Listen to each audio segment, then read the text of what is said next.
ነጋድራስ ገብረሕይወት ባይከዳኝ መንግስትና የህዝብ አስተዳደር በሚለው መጽሐፋቸው ለአንድ ሀገር ጽናት በስርዓት የተገነባ የጸጥታ ተቋም መኖር ግድ ነው ይላሉ።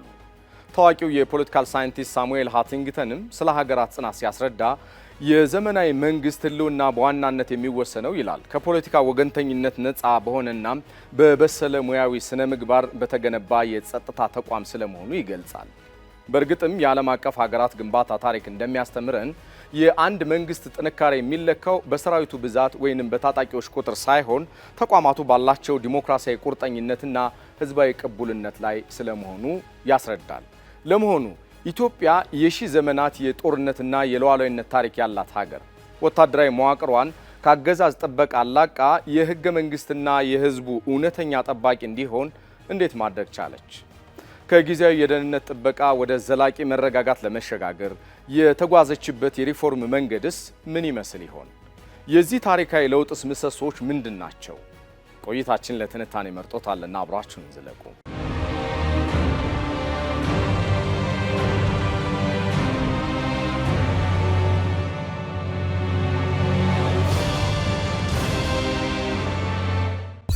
የዚህ ታሪካዊ ሪፎርም ግዝፈት በትክክል ለመረዳት የኢትዮጵያን ወታደራዊ ታሪክ ውጣ ወረዶች መቃኘት የግድ ይለናል። የኢትዮጵያ ወታደራዊ ባህል መሰረቱ በጥንታዊ የዜጋ ወታደር ወይም ሲቲዝን ሶልጀር ትውፊት ላይ የተገነባ ነው።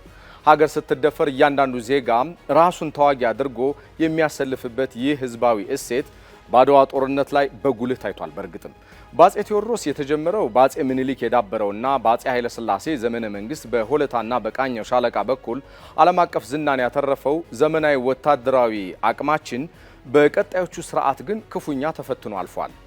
የደርግ ስርዓት ከፍተኛ መኮንኖችን በመግደልና የፓርቲ መዋቅርን በጦር ውስጥ በመዘርጋት ሙያዊነትን ሲያዳክም፣ የኢህአዴግ ስርዓት ደግሞ የብሔር ሚዛንን ባልጠበቀ የአመራር ስብጥርና በፖለቲካ ርዕዮተ ዓለም ማስረጫነት ተቋማትን አክስሞት ቆይቷል።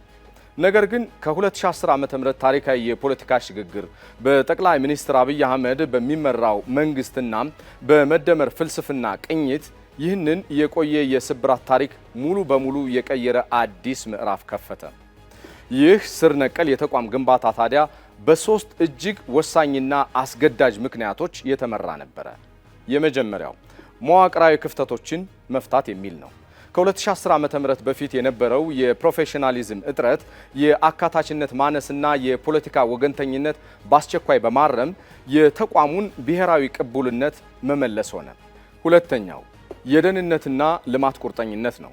ያለ አስተማማኝ ደህንነት ልማት ሊታሰብ አይቻልም። ከቶሆኑ ያለ ልማትም ደህንነት ሊረጋገጥም አይቻልም በሚለው በዚህ ሳይንሳዊ ቀመር መነሻነት የጸጥታ ዘርፍ የሀገራዊ እድገት ዋና የማዕዘን ድንጋይ ስለመሆኑ መታመኑ ነው። ሌላኛው ተለዋዋጭ የደህንነት ስጋቶች መኖራቸው ነው። ከቀጥተኛ ጦርነት ወጥቶ ወደ ሳይበር ጥቃቶች፣ የእጅ አዙር ጦርነቶችና የሽብርተኝነት ስጋቶች የተሸጋገረው የዘመናችን አስፈሪ እውነት አለመቋቋም ፈጣንና ስትራቴጂካዊ አቅም ያለው ተቋም መገንባት ግድ ማለቱ አልቀረም። የኢትዮጵያ መከላከያ ኃይል ዛሬ ላይ የደረሰበትን ከፍታ ያረጋገጠው በሚከተሉት አራት ዋና ዋና ምሰሶች በመቆሙ ላይ ነው። አንደኛው ከፖለቲካ ነፃ የሆነ ፕሮፌሽናል ተቋም መገንባት ነው። ሰራዊቱ ከማንኛውም የፖለቲካ ድርጅት ነፃ ሆኖ ሉዓላዊነትን ብቻ እንዲጠብቅ በሕግ ተደንግጓል። በእዝ መዋቅሩ የነበረው የአንድ ብሔር የበላይነት ተሰብሮ የሁሉም ብሔር ብሔረሰቦች ሚዛናዊ ውክልና ተረጋግጧል። ሁለተኛው የግዳጅ አፈጻጸም ወይንም ኦፕሬሽናል አቅም ማሳደግ ነው። መከላከያ ዩኒቨርሲቲና የጦር ኮሌጅ ስር ነቀል የሆነ የስርዓት ትምህርት ማሻሻያ ተደርጓል። የአየር መከላከያና የሳይበር ደህንነት በዘመናዊ ቴክኖሎጂ የታጠቁ ሲሆን ሀገር በቀል ወታደራዊ ዲተረንስ ስራ ላይ እንዲውልም ተደርጓል። ሶስተኛው የሲቪል የበላይነትና ዲሞክራሲያዊ ቁጥጥር ናቸው። የመከላከያ ሚኒስቴር በሲቪል አመራሩ ስር ሆኗል።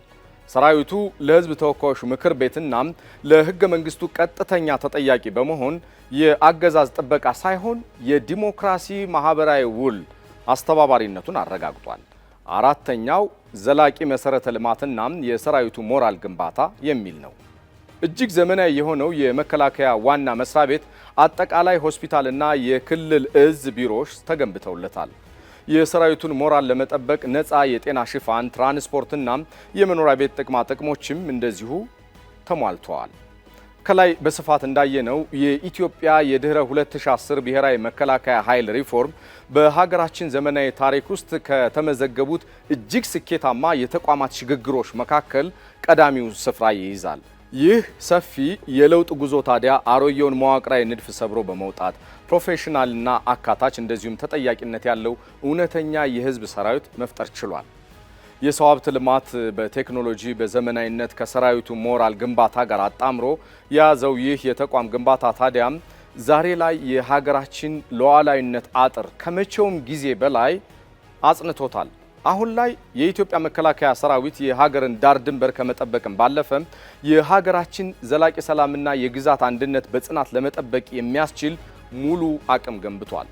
የሀገር መከላከያን ማክበር በእርግጥም ሀገርን ማክበር ነው።